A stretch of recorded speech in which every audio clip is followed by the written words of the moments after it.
زکوٰۃ نہ دینے والوں سے۔ تو یہاں نبی اکرم صلی اللہ علیہ وسلم فرماتے ہیں مجھے حکم دیا گیا ہے کہ میں لوگوں سے قتال کروں یہاں تک کہ وہ زکوٰۃ دیں، تو زکوٰۃ اگر کوئی نہیں دیتا تو اس سے قتال کیا جائے گا۔ ایک بات اور حدیث سے ابھر کر کے سامنے آتی ہے وہ یہ کہ ظاہر پر اسلام کا دار و مدار ہے۔ کوئی شخص اگر لا الہ الا اللہ محمد رسول اللہ کہتا ہے ہم اس کو زبان پر جائیں گے۔ ایک صحابی کو نبی اکرم صلی اللہ علیہ وسلم نے ڈانٹا تھا اور کہا تھا حل شققت قلبہ، کیا تم نے اس کا دل پھاڑ کر کے دیکھ لیا تھا کہ اس نے زبان سے صرف لا الہ الا اللہ کہا تھا اور تم نے اس پر وار کر دیا اور کام تمام کر دیا؟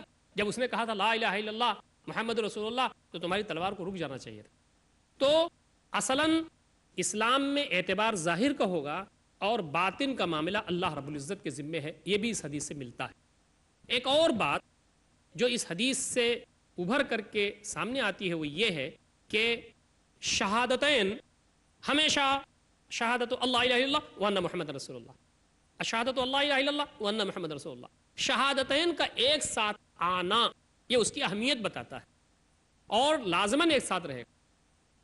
دیکھیے جب شہادتین کہیں بھی ہو تو ایک ساتھ میں گواہی دیتا ہوں کہ اللہ کے علاوہ کوئی معبود نہیں اور محمد صلی اللہ علیہ وسلم اللہ کے رسول ہے، اس کے بندے، تو یہ جو شہادتین آپ دیکھیں گے یہ شہادتین جگہ جگہ ایک ساتھ آتا ہے، یہ اس کی اہمیت ہے کہ صرف اللہ رب العزت پہ ایمان لانا کافی نہیں ہے بلکہ نبی اکرم صلی اللہ علیہ وسلم کی رسالت پر بھی ایمان لانا ضروری ہے۔ ایک اور بات جو اس حدیث سے ہم کو ملتی ہے وہ یہ ہے کہ نماز زکوٰۃ کی شان کو یہاں بڑھانا ہے۔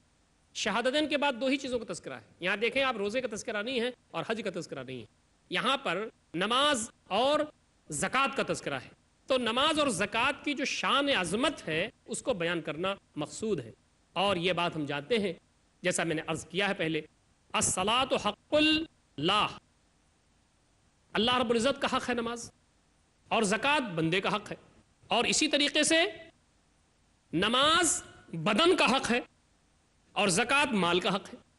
نماز جو ہے وہ بدن کا حق ہے، بدن آدمی کا استعمال ہوتا ہے نماز میں، تو بدن کی جو ہے عبادت ہے، اور زکوٰۃ مال کی عبادت۔ ایک اور چیز جو حدیث نکل کر کے سامنے آتی ہے وہ یہ نماز اور زکوٰۃ جو اس کو چھوڑے ان سے قتال کیا جا سکتا ہے۔ علماء نے اس پر بہت بحث کی ہے کہ بہت سارے لوگ جو نماز نہیں پڑھتے، جو زکوٰۃ نہیں دیتے، کیا کریں گے؟ جو زکوٰۃ جو نہیں دیتے ان سے قتال کیا ہے۔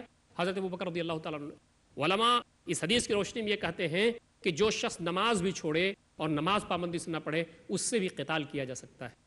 اللہ اکبر، بہت سارے لوگ ایسے ہیں جو نماز نہیں پڑھتے، تو ان کے سلسلے میں یہ حدیث بہت زیادہ اپنے اندر گویا کی شناعت رکھتی ہے اور ان کے لیے دھمکی رکھتی ہے۔ ایک اور بات جو اس حدیث سے ملتی ہے وہ یہ اسلام خون اور مال دونوں کی حفاظت کرتا ہے اور اسی طریقے سے عزت کی بھی حفاظت کرتا ہے۔ ایک حدیث میں اور آتا ہے، یہاں تو صرف دماءہم و اموالہم کے الفاظ آئے یعنی خون اور مال، لیکن ایک حدیث میں نبی اکرم صلی اللہ علیہ وسلم فرمایا ان دماءکم و اموالکم و اعراضکم علیکم حرام۔ ایک خطبے میں آپ نے، خطبہ عظیم الشان خطبے میں آپ نے فرمایا تھا کہ تمہارا مال اور تمہارا خون اور تمہاری عزت تمہارے اوپر حرام ہے۔ تو یہاں تو عزت کا مفہوم نہیں آیا، یہ عزت کی بات نہیں آئی اس میں، لیکن دیگر حدیث کو اگر آپ ملاتے ہیں تو تین چیزیں اسلام میں بڑی اہمیت کی حامل ہیں، ایک تو جان، دوسرا مال اور تیسری عزت و آبرو۔ اور عزت و آبرو سے کھلواڑ کرنے والے جو لوگ ہیں اسلام نے ان سے سختی کے ساتھ نپٹنے کی بات کی ہے۔ ایک اور بات جو اس حدیث سے ہم تمام کو ملتی ہے وہ یہ کہ جو شخص شہادتین پڑھے اور نماز قائم کرے اور زکوٰۃ دے اس کو اسلام کے حقوق ملیں گے، اسلام کے حقوق تو ملیں گے اسے، اس کی جان محفوظ، اس کا مال محفوظ اور دوسری باتوں کی عزت و آبرو محفوظ۔ لیکن اگر اس نے کوئی غلطی کی ہے، ایسی غلطی جو فوجداری قوانین سے وابستہ ہے، کسی کا حق مارا ہے یا کسی کے ساتھ زیادتی کی ہے یا اس پر حد نافذ ہوتی ہے تو وہ نافذ ہوگی۔ ایک اور بات جو اس حدیث سے ثابت ہوتی ہے وہ یہ ہے کہ شہادتین جو کہا گیا ہے اس میں تذکرہ ہے لا الہ الا اللہ محمد رسول اللہ، یہ قلب اور لسان دونوں سے اس کا تعلق ہے۔ ان یشہد اللہ الہ الا اللہ وان محمد رسول اللہ ویقیم الصلاۃ ویؤت الزکاۃ، یہ جو باتیں کہی گئی ہیں، تو یہاں جو شہادتین کے بارے میں کہا گیا ہے شہادتین واجب ہے، دل میں بھی رہے اور زبان سے بھی رہے۔ دل کا معاملہ تو اللہ تعالیٰ کے ہاتھ میں ہے، لیکن اسلام کی شریعت اور اسلام کے جو تقاضے ہیں اور اسلام کے جو قوانین ہیں وہ ظاہر دیکھتے ہیں لیکن کہا گیا ہے کہ شہادتین کے بارے میں ضروری ہے کہ وہ دل میں بھی ہو اور زبان پر بھی ہو. البتہ یہ کہ اگر کوئی شخص زبان سے کہتا ہے تو ہم اس پر اعتبار کریں گے اور دل کی بات کو اللہ تعالیٰ کے حوالے کریں گے. محترم ناظرین کرام، پروگرام کی اختتام کا وقت ہو رہا ہے. یہ حدیث پاک جس کی روایت ابن عمر رضی اللہ تعالیٰ عنہ نے کی تھی، ہم نے اس کو پڑھا، سمجھا اور اس کی تفصیلات جاننے کی کوشش کی، اور حدیث کی روشنی میں جو کچھ بھی ہمارے لیے درس نصیحت ہے اس کو بھی جاننے کی کوشش کی ہے. اللہ تعالیٰ سے دعا ہے کہ بار الہ ہم تمام کو اس حدیث کے سارے پہلوؤں پر غور فکر کرنے اور اپنی زندگیوں کو اس کے مطابق ڈھالنے کی توفیق عنایت فرمائے. اقول قولی ھذا استغفر اللہ لی ولکم اجمعین واستغفروہ انہ الغفور الرحیم وآخر دعوانا الحمد للہ رب العالمین والسلام علیکم ورحمۃ اللہ وبرکاتہ.